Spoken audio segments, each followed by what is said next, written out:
kwenda kuchambua mambo mbalimbali ambayo yanahusu siasa, lakini pia kwa kile ambacho alikizungumza waziri mkuu mpya kwa siku ya jana katika Bunge la Jamhuri ya Muungano wa Tanzania, lakini pia tutazungumza kuhusiana na matarajio ya hotuba ya Mheshimiwa Rais Dr. Samia Suluhu Hassan, ambapo leo hii anatarajia kulihutubia Bunge la Jamhuri ya Muungano wa Tanzania pale Dodoma. Nitumie nafasi hii kumkaribisha Israel Sostenes. Huyu ni mchambuzi wa siasa hapa nchini Tanzania. Karibu sana. Asante sana Bwana Emmanuel Makaputela. Asante sana kwa kufika. Asante sana kwa mwaliko. Ndio. Tuna mambo mawili kwa siku ya leo. Kupatikana kwa waziri mkuu mpya, jana tayari Watanzania wameshalifahamu jina, na leo hii atakwenda kuwapa. Lakini pia leo hii pia kuna tukio muhimu kabisa na la kihistoria. Rais wa Jamhuri ya Muungano wa Tanzania Mheshimiwa Dr. Samia Suluhu Hassan anatarajia kwenda kuhutubia Bunge la Jamhuri ya Muungano wa Tanzania pale Dodoma. Lakini tuanze kwa kile ambacho kimeweza kujiri jana, kwa sababu macho na masikio ya Watanzania wengi yalikuwa kule Dodoma kwa siku ya jana, na leo pia yataendelea kwa huko Dodoma. Jina limepatikana jana, Mwigulu Lameck Nchemba, mbunge wa Iramba, ndiye waziri mkuu magharibi wa Jamhuri ya Muungano wa Tanzania. Kwanza hili jina lilikuwa ni matarajio ya wengi miongoni mwa yale ambayo yanatajwa na wachambuzi mbalimbali.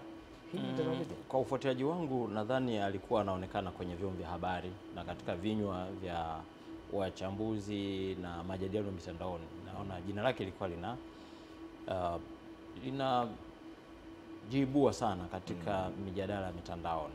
Nafikiri alikuwa miongoni mwa wale watu ambao, na hata hivyo pengine kwa wabashiri au watu ambao wanaweza kaangalia viashiria, uwezekano ulikuwa mkubwa tu. Kwa mtazamo wangu mimi ulikuwa mkubwa kulingana na ukweli kwamba ana uzoefu kwanza ndani ya siasa za Chama cha Mapinduzi, lakini pia ni mzoefu katika serikali hiyo ya Chama cha Mapinduzi, lakini pia ni mtaalamu ambaye amesimamia masuala ya sera za fedha. Kulingana na umuhimu wa nafasi yake hiyo, utaona ni sekta ambayo inagusa kwa sehemu kubwa sekta nyingine zote zinaguswa na swala la fedha. Kwa hiyo uwezekano ulikuwa miongoni, pia unaweza ukagawa kwamba ni 50-50 kulingana na wale wote ambao wanatajwa, na ile kama kugawana kwa yeyote angeweza kupita. Kwa hiyo nafikiri kwa siasa za za kawaida naona ni haki yake na ni swala ambalo ameaminiwa, tuseme ameaminiwa, kwa kila mtu alikuwa na fursa hiyo, lakini sasa au bahati imemwokea yeye. Kwa swala uteuzi wake umeleta picha gani? Uteuzi wake hasa zaidi baada ya matamko ambayo ameweka wazi, yale ndio yameongeza ile chachu ya watu wengi kufurahi sana na kuona kwamba kwa mtu ambaye anaashiria matumaini haya kwa kauli hizi za kuonyesha kwamba anaelewa changamoto zinazolikabili taifa za kiuchumi, za kijamii, na zile kauli zake zimepelekea walau kuleta picha kwamba ni kiongozi ambaye ataenda kusimamia kwa ukweli na kwa uadilifu. Na ukiangalia amejipambanua wazi kabisa mwanzoni kwenye maelezo yake awali jana, wakati anatoa shukrani kwa bunge kumpitisha kwa kura zile nyingi. Kwa kweli inaonyesha kwamba ataenda kufanyia kazi mabadiliko mengi ambayo alikuwa anayafahamu yako mle ndani. Kwa nafasi yake ya wizara ya sekta ile ya fedha, pengine kuna vitu vingi aliviona ambavyo pengine angeongezewa fursa ambayo ameongezewa sasa, angeweza kufanya. Sasa amepata hiyo fursa. Kwa hiyo naamini ile kiu yake na shauku yake ambayo amekuwa nayo muda mrefu kama kijana, ni miongoni mwa watu ambao kwa kweli walikuwa wanasema muda mrefu. Hata kwa siasa za nchi yetu toka 2020 uchaguzi wa 2020, hata uchaguzi ule wakati naingia mara ya kwanza 2015 kama mbunge na baadaye naibu waziri wa fedha, utaona ni miongoni mwa viongozi vijana ambao walijipambanua, walikuwa kwenye majukwaa ya kuonekana vizuri, na kuonyesha kwamba kila sehemu aliyokuwa anafanya kazi alikuwa anaonyesha kweli uwezo, wa kufanya kazi, kuleta matokeo. Kwa hiyo hilo limemjenga sana na linapelekea, linaungwa mkono sasa nacho kutamka jana, linaendelea kujikita vizuri katika mioyo na akili za watu kwamba watafanya hayo, na anaelewa changamoto hasi na chanya. Kwa hizo changamoto hasi na chanya katika swala zima la uongozi, nafikiri ataweza kulifanyia kazi vizuri sana, na hasa kutafsiri uongozi, kuwashukia wananchi yale matokeo yake chanya yashukia wananchi. Bwana amesema kwamba zembe, ubadhirifu, kauli chafu na mambo mbalimbali ambayo pengine yanaharibu imani ya Watanzania kwa serikali atashughulikia. Na kumbuka ameongelea swala la kuchukua fyekeo na nini na rati. Nadhani hizo ni aina fulani ya misemo ambayo anatuma ujumbe kwamba atakuwa kiongozi wa namna gani. Na sisi wa Tanzania kwa hayo ambayo umeyaeleza sasa, tukikaa katika vile vijiwe vyetu kuwazungumzia viongozi wetu, kwa sababu mara chache saa nyingine tukiacha mpira tunazungumzia siasa na tunazungumzia labda structure ya uongozi katika nchi yetu. Sasa tuchukulie hiki ni kijiwe chetu sisi wa Tanzania ambao ni raia wa kawaida, tutamuongelea vipi pamoja na sifa zake hizo zote ambazo umezitaja? Nafikiri raia wa kawaida wao sana sana kiongozi wetu amuongelea kulingana na engo ile ya changamoto zao walizonazo. Kama tuko kijiweni, tunataka uwezeshaji walio wengi. Walio wengi tunataka ule uhuru, unakuwa na uhakika wa usalama wao na amani yao katika shughuli zao za kila uchao. Yuko kwenye kijiwe, anahitaji kile kijiwe kiendelee kuwa salama. Na uwezo mfukoni kifedha, aendelee kupata kawa yake, aendelee kupata labda kinywaji chake fulani akiwa pale kwenye bao lake au kwenye karata au kwenye mchezo wote ule, au ametoka kazini jioni, au naweka kwamba nyumbani kaacha mambo vizuri. Mara nyingi ndio au naweka kwamba mfukoni uko vizuri na nyumbani kuna masuala ya msingi na hata shughuli zake ziko salama. Zile ndio anazofanya, kama ni fundi viatu, kama ni mwalimu, kama ni mfanya biashara mdogo muuza mchicha au biashara fulani, anataka awe na amani ya akili. Wala walio wengi si kwamba wanataka fedha, wanataka kauli nzuri, wanataka uhakika, wanataka kiongozi ambaye anasimamia wale viongozi wao kule chini. Maana yake kila kiongozi anakuwa na msimamizi wake juu yake. Kwa hiyo sasa wewe ni msimamizi wa viongozi wote, maana yake wewe uko chini ya Mheshimiwa Rais, ambaye msimamizi wake ni Mheshimiwa Rais. Kwa hiyo ijulikane kwamba watu mara nyingine wala hawezi kutaka fedha, kwamba of course fedha ni muhimu, lakini wanataka pamoja na kuwapatia msaada wa fedha au sera nzuri za kifedha, lakini wawe na uhakika kwamba kile kidogo alicho nacho kiko katika mazingira ambayo ni endelevu, katika mazingira ambayo yanalindwa, kuna uhakika, kuna hali ya kutabirika.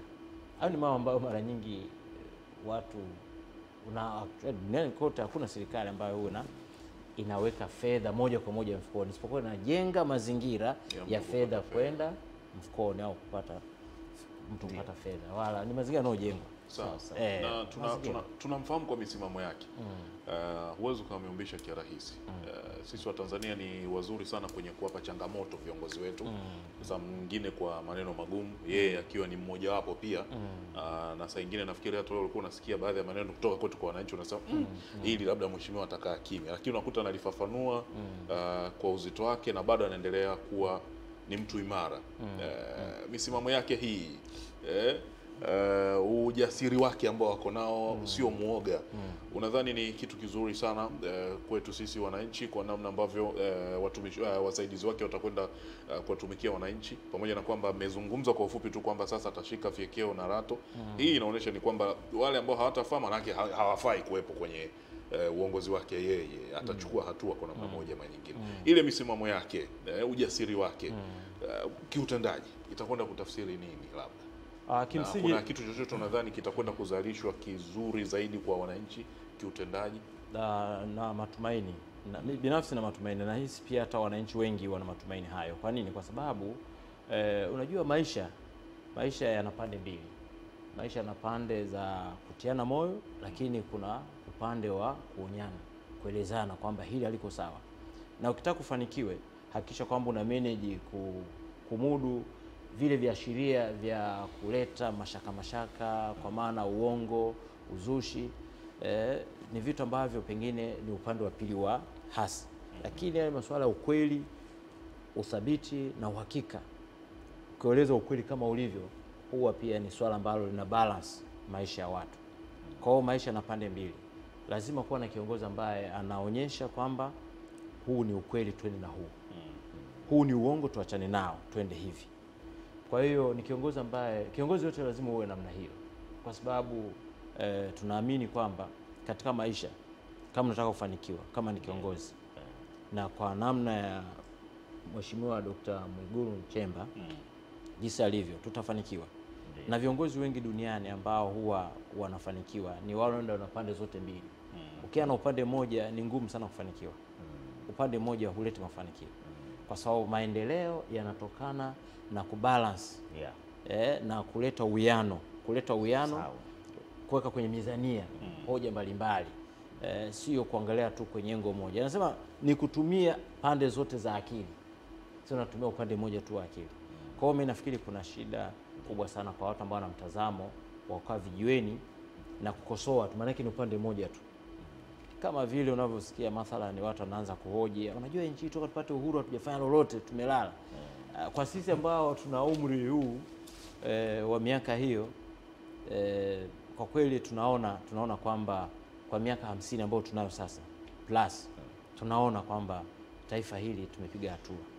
Sisi tunalinganisha huko nyuma tukokuwa, kila awamu tulikuwa tunaendaje, unagundua kwamba kama taifa tunasonga mbele. Changamoto ni kwamba zinapotokea shida fulani, mambo fulani kwanza mchakato wa maendeleo, watu wanakata tamaa, wanaangalia ile hali ya mkwamo. Ndio hatuangalii sasa tunatokaje kwenye ule mkwamo walio wengi. Kwa hiyo sasa si vizuri kuendelea kuhangaika na mkwamo, lakini ule mkwamo utusaidie kujifunza namna gani tusikwame tena kama taifa, namna gani tuangalie vile viashiria, vile vitu vilivyopeleka kule kwenye mkwamo, tuvishughulikie. Na wale walioathiriwa na mkwamo kuona namna gani wanasaidiwa, kwa sababu kama ni mkwamo kishatokea umetukumba sote. Kwenye uongozi umetukumba sote. Kwa hiyo ni muhimu sana kuhakikisha kwamba wote tunaona kwamba ni sehemu ya ule mkwamo. Lisiwepo kundi unaona kwamba huu mkwamo haunihusu mimi, huu mkwamo ni watu fulani, shauri yao. Hapana, hapo hatuwezi kusonga mbele. Kwa hiyo mimi naamini atakuja na hizo falsafa alizokuja nazo vizuri, kaashiria pengine atakapokuwa ameapishwa leo atapata fursa ya kufanya ufafanuzi mkubwa zaidi wa kina wa alikuwa anamaanisha nini kwa yale ambayo pengine alialokezea hapo jana. Mara baada ya kuzungumza, Watanzania wamepata matumaini. Kinachosubiriwa sasa ni utekelezaji wake, kwamba je, alichozungumza ndio kile ambacho kimeakisi. Na nadhani baada ya kumpa muda kidogo kuingia ofisini na kutenda shughuli, tutafahamu ni nini alikuwa anamaanisha. Lakini kwenye uongozi wa serikali ya 6 anaongozwa na Mheshimiwa Rais Dr. Samia Suluhu Hassan, uongozi wake tumeufahamu kwa namna utendaji kazi wake. Unadhani kwa yale aliyozungumza yanakundana na kasi ya Dr. Samia Suluhu Hassan? Yale anayozungumza yatapata msukumo anapoingia kazini. Atakapoingia kazini tu naamini tutaona, na sio sisi tu wachambuzi, lakini hata wananchi kwa ujumla ambao wameathiriwa na umaskini, ambao wameutambua. Bahati nzuri najua alikuwa kwenye Wizara ya Fedha, ambao ndio wizara miongoni mwa wizara ambazo ziko kwenye fursa ya kujua viwango vya umaskini katika nchi vikoje. Ni wizara ambayo inadili na takwimu za maendeleo na umaskini. Kwa hiyo naamini kwa ile 8% ambao wamekiri kwamba wapo ambao katika ni hohehae kabisa, wananchi ambao ni hohehae kabisa, maskini wa kutupwa 8%, na hizo takriban 20 na pia ambao bado wana mlo mmoja. Kwa hiyo huu ni uchambuzi ambao anaelewa ni nini anatakiwa afanye, na kimsingi kauli zake zile zinapelekea sana ile baraza ambalo litakuja kuundwa, watatembea katika falsafa za waziri mkuu kama mtendaji mkuu wa shughuli za serikali na mdhibiti mkuu wa mwelekeo wa nchi kimaendeleo, akijaribu kuona namna gani yale maono ya Mheshimiwa Rais alivyoona awamu iliyopita na awamu hii ni vitu gani vilikuwa vifanyike. Naamini mabadiliko yatakuwepo. Unajua, tuache siasa, tuelewe kwamba maendeleo yapo na tunapiga hatua kama Tanzania na tunapongezwa, tunasifiwa. Sema tu kuna kwenye mchakato, shida iko kwenye mchakato pale, tabia za baadhi ya viongozi. Tabia za viongozi ni mambo ambayo yanatakiwa yabadilishwe.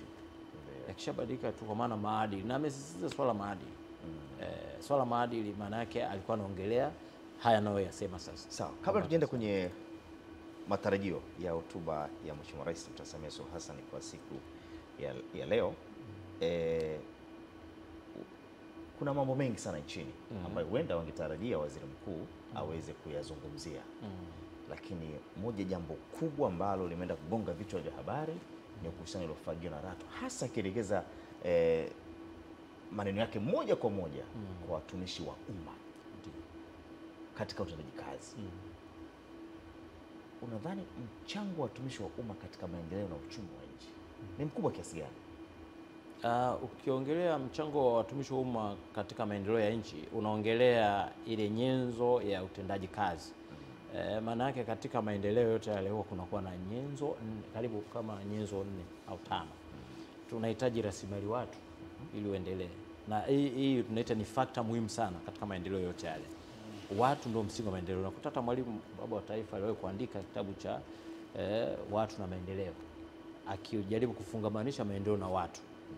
Na watu hao ni nani? Ni watumishi wa umma ambao wamepewa dhamana ya kuwa engine ya kuleta maendeleo na kusukuma pengine shughuli za kimaendeleo ili kuleta ustawi wa mtu mmoja katika taifa.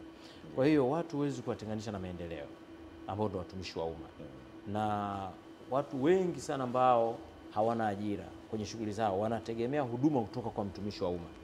Mtumishi wa umma ndo kwa niaba ya serikali anasaidia kujenga mazingira wezeshi kama masuala ya leseni, masuala ya kutatua migogoro ya ushauri, kutoa elimu, matibabu, huduma za maji. Hizo zote tunaongelea ni watumishi wa umma wanaozitoa hizi huduma, wanaosimamia na wataalamu kwenye maeneo hayo. Wakilegelega hawa kuna athari mbaya. Yes, wakilegelega maana yake pale watu watakata tamaa. Ndio. Watu watagundua kwamba sasa kitu gani kinaendelea hapa. Na kulegalega kwao kunahitaji mtu ambaye ana nguvu zaidi juu yao wa kuwasukuma, kuwakumbusha nini wajibu. Ndio maana pale nikaongea swala la motisha hasi na motisha chanya.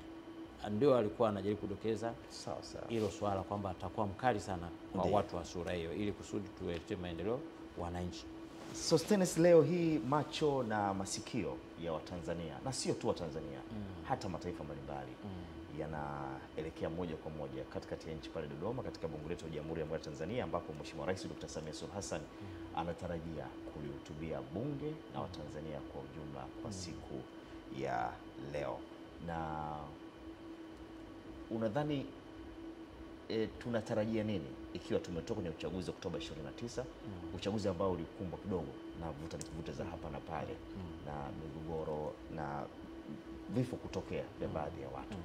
Tunatarajia nini katika hotuba ya Mheshimiwa Rais Dr. Samia Suluhu Hassan, hasa tukiamini kwamba sisi kama wananchi itatupa uelekeo wa nafasi kama rais na serikali yake katika muhula huu wa pili? Ndio. Kimsingi tutarajie kwamba kulingana na yaliyojiri wakati wa uchaguzi, hata kabla uchaguzi na baada ya uchaguzi, nadhani hotuba yake kwanza itaanza pengine na ile kauli mbiu ya kazi na utu tunasonga mbele, kwa maana kwamba kutaka kuomba msamaha kwa niaba ya taifa, kuwataka wananchi wote waendelee kutulia na kuonyesha namna gani ambavyo pengine kumekuwa na ombwe la kushindwa kwetu sisi hawa watumishi wa umma kwa ujumla, kuwaelekeza, kuwafundisha, na hata taasisi mbalimbali. Unasema utumishi wa umma umegawanyika.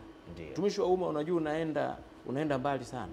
Unaenda kwa maana public service na civil service. Kuna watu wengine hawajui kutenganisha wakati mwingine. Tunaposema public service, utumishi wa umma, maana unaenda mpaka kwa baadhi ya zile taasisi ambazo haziko moja kwa moja serikalini. Ijapokuwa hazijatajwa, ukiangalia kwa tafsiri ya dhana pana ya mataifa mengine au duniani kote zinavyotumika. Maana hata viongozi wa asasi za kiraia, viongozi wa mambo ya dini, mashirika ya ndani ya nje, wote wana sekta binafsi, wote wanawajibika. Kwa hiyo maana yake yanapotokea matatizo kama yale, atapata fursa pengine ya kueleza na kufafanua zaidi, ikiwa na kuonyesha mwelekeo wa taifa katika safari ya kujenga ile dhana yake ya 4R zile R4. Sasa hapa ndo 4R zile R4 zinapokuja sasa kufanya kazi kulingana na haya mambo hayo. Pengine kama taifa sidhani kama kuna watu wanafurahia kilichotokea, hakuna hata mmoja.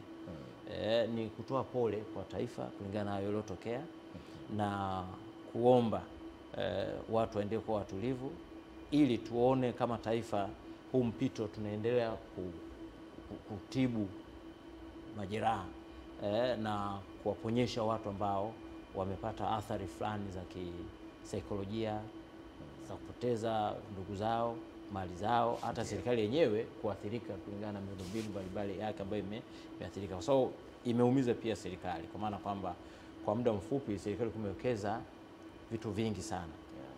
Lakini hivyo vitu ambavyo hasa katika maeneo ya makao makuu ya mikoa hii ambayo ilikuwa na hizo vurugu. Lakini pia kuvishukuru vyombo vya ulinzi na usalama, kwa maana vyombo vya ulinzi na usalama vimepambana kwa namna yao. Maana yake kwa wasioweza kuangalia kwa haraka kwa jinsi ambavyo tunasikiliza, utaona kwamba ni kama nchi nzima kwa sehemu fulani kwa muda mfupi sana katika yale maeneo ambayo ni ya kimkakati, ile mikoa ile ambayo ndio yenyewe ile kulikuwa na hali ya sintofahamu.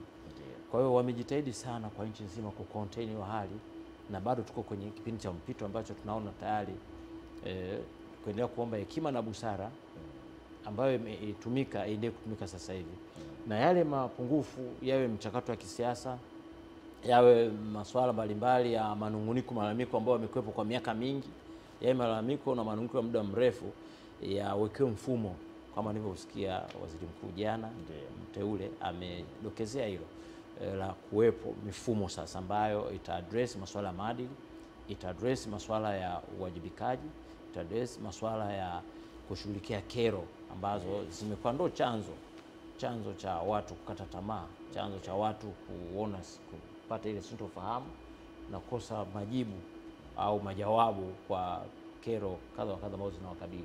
Kwa hiyo naamini ni hotuba ambayo itaonyesha mwendelezo na maboresho ya yale ambayo alipata fursa kuyatekeleza kwa miaka hiyo 5 iliyopita.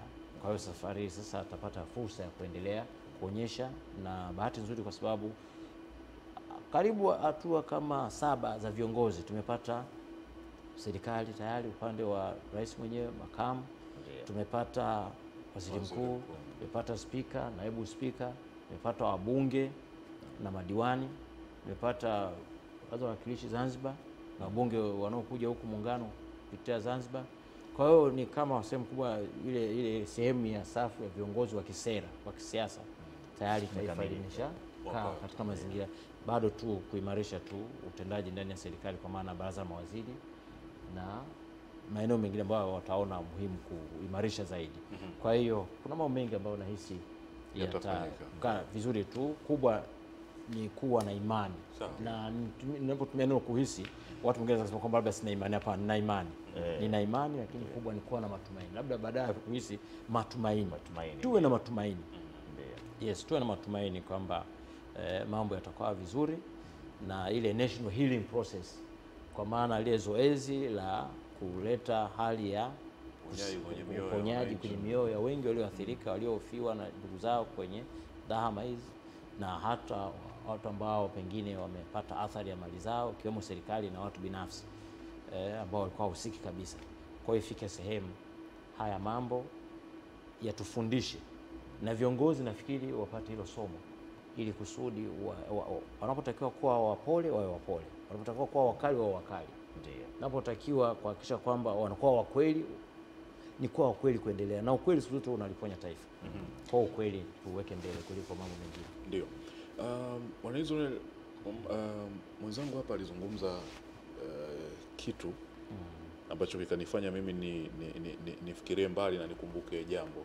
Kuna moja ya vyombo vikubwa hapa Afrika Mashariki ambacho hakipo Tanzania, kilikuwa kinachambua kwamba kushinda tena kwa Mheshimiwa Rais Dr. Samia Suluhu Hassan kama rais wa Jamhuri ya Muungano wa Tanzania, watendaji wa chini yake wajiandae kwamba mara hii hatakuwa na ile ya kumchekea mtu.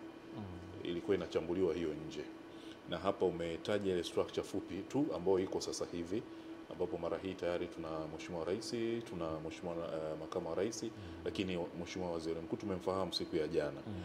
Kwa utatu huo unatarajia baraza la namna gani?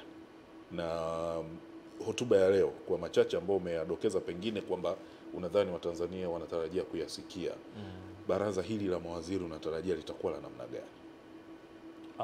Natarajia kwamba litakuwa ni baraza ambalo pengine litaakisi maono ya Mheshimiwa Rais ya kuhakikisha kwamba serikali inarudi kwenye misingi yake ya kuwahudumia wananchi. Huko nyuma pengine alikuwa anatoa sauti haisikilizwi, au watu hawataki kujituma huko kwenye serikali za mitaa ambako ndo fedha nyingi zinaenda kule. Naamini atakuja na baraza la mawaziri ambalo litaakisi watu wenye uwezo, wenye weledi, watu ambao wataenda kujibu changamoto za watu na kurekebisha, kufanya masahisho ya mapungufu mengi ambayo yalionekana yalichomoza kwa kipindi cha awamu iliyopita. Kwa hiyo ikiwemo masuala haya ya ubadhirifu ambayo watu wamepigia kelele muda mrefu, masuala haya ya haki na kauli mbaya ambazo pengine zinasababisha watu wamefanya vitu vizuri vya kimaendeleo, lakini kwa sababu tu ya kauli vile vitu vinaonekana havina maana tena. Unajua, unaweza kufanya vitu vizuri vingi sana, lakini kauli inapokuwa si nzuri, kwa sababu hujawa na ule utashi kama kiongozi, hasa wale wasaidizi wake hawajawa na ule utashi mzuri wa kumsaidia Mheshimiwa Rais, wanasababisha hata watu wanakata tamaa na mwingine mazuri ukishafanyika. Kwa hiyo kauli siku zote tumejifunza kwamba huwa ni nzuri sana. Anasema haitoshi tu kuleta maendeleo. Nafikiri napongeza hata hii kauli inayosema kazi na utu, inataka kufungamanisha heshima, staha na kuthaminiana. Ni muhimu sana kama na kutengeneza mahusiano mazuri kati ya serikali na wananchi. Yes, serikali na wananchi. Kwa sababu kumbuka, baraza la mawaziri hiki ni chombo kinachoenda kule kutekeleza yale mambo yaliyopo kwenye dira, yale mambo yaliyopo kwenye ilani na mipango mingi ya kisekta na sera mbalimbali zilizo hapa nchini. Wale ndio wanao nani, kwa sababu wamegawana zile sera. Kama ni ardhi, sera ardhi. Kama sera mambo ya maji, umeme. Kwa hiyo maana yake wanataka wapate watu ambao, na watapata watu ambao pengine wataweza kutembea katika maono yale ya kujibu changamoto za vijana. Vijana wana shida si tu wa hapa Tanzania, lakini ni vijana wa dunia nzima, lakini zaidi tunaangalia sisi ndani. Kwa maana kwamba wamesoma lakini wana shida ya mitaji, wamesoma lakini wana fursa za ajira, wamesoma wanakosa pia ujuzi wa kufanya mambo ubunifu. Kwa hiyo ni mambo ambayo nafikiri yanahitaji viongozi ambao wanafungamanisha zile changamoto na majawabu yake katika maamuzi mbalimbali ya kila uchao ya kisera. Wanaelewa ni nini wanakifanya. Sasa hao ndio watu ambao pengine ndio. Kuna jambo ambalo umelizungumza, huenda tukalichukua neno jepesi lakini lina maana kubwa. Kutokata tamaa. Na kutokata tamaa kunategemea pia mwelekeo wa serikali. Ni nini ambacho nakufanya. Na ukasema lazima tuweke uwiano sawa wa pande mbili. Wengi wanatarajia kwamba suala la maridhiano kama ambavyo umelizungumza leo hii ni miongoni mwa mambo ambayo Mheshimiwa Rais Dr. Samia Suluhu Hassan atakwenda kuyakazia kazo zaidi kabisa. Huenda ikawa tofauti hata napo awali. Lakini swali la msingi, taifa linahitaji maridhiano ya aina gani? Kwa sababu maridhiano ni mtambuka. Wengi waliamini maridhiano kati ya vyama vya siasa tu peke yake.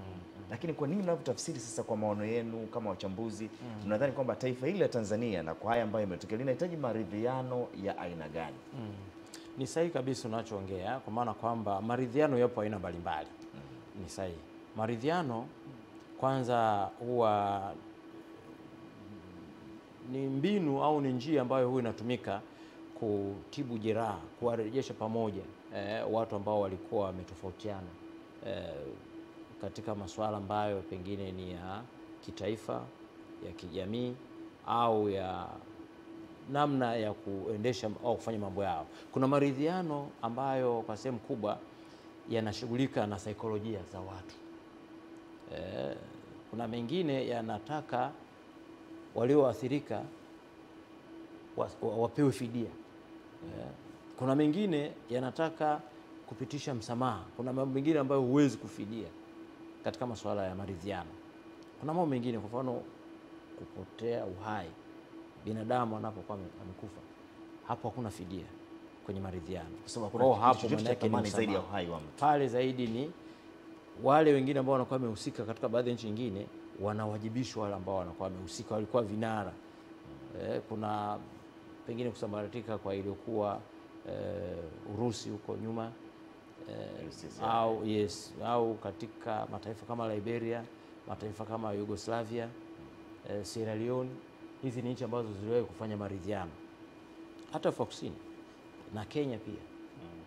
Maridhiano huwa mara nyingi yanaenda mbali, yanaenda kwenye masuala ya ardhi. Mnaridhiana vipi kama kulikuwa na masuala yaliyoleta yakagusa ardhi au mali za watu? Maridhiano yanaenda mpaka kwenye masuala ya kuona watu walikuwa wanafanya nini wakati wa fujo zilizopelekea wahitaji maridhiano yatumike kama njia ya kuwarudisha pamoja.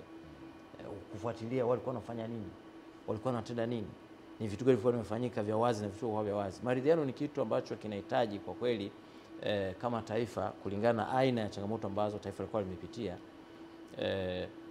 kuliendea kwa umakini na kwa moyo wa dhati na kuonyesha utayari wa wale ambao wanataka kuridhiana, kuelewa ni mambo gani ambayo wazungu wanasema wana share in common, yani mambo yanayounganisha kwa pamoja, sio yanayowagawa. Maridhiano yanataka muangalie yale yanayowaweka pamoja kama taifa, ndio maridhiano yanataka hiyo.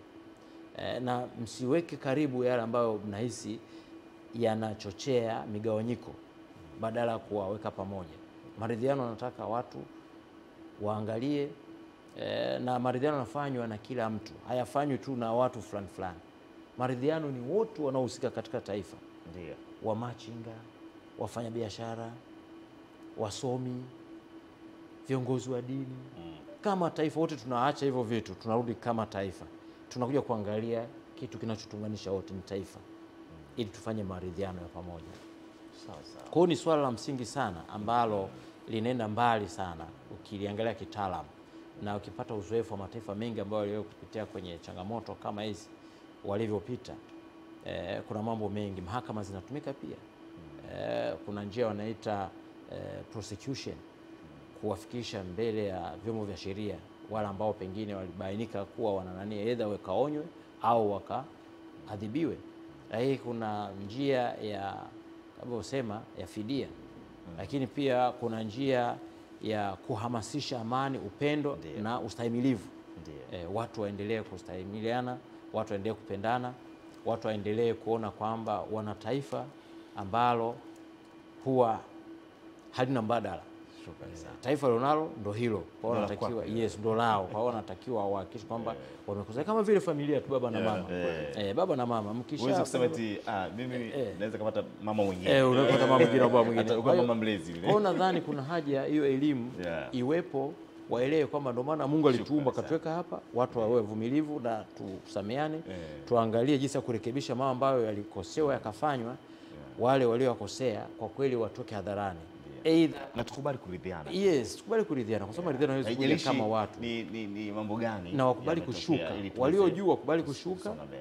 Walioonekana wameonewa pia wakubali na Asante sana. Na mtazamaji, ni mchambuzi Israel Sostenes. Huyu ni mchambuzi wa masuala ya siasa hapa nchini Tanzania, ambaye amekuja kuchambua masuala mbalimbali na matarajio ya hotuba ya Mheshimiwa Rais Dr. Samia Suluhu Hassan, ambapo baadaye anatarajia kuhutubia Bunge la Jamhuri ya Muungano wa Tanzania. Mtazamaji, naomba nikwambie tu, huenda ukaofahamu, lakini waziri mkuu wa kwanza wa nchi hii alikuwa ni baba wa taifa hili, Mwalimu Julius Kambarage Nyerere, mwaka 1961. Chukua hii. Mtazamaji, rejea baadaye, ila sasa ni marudio ya Asubuhi Njema. Endelea kuwa nasi.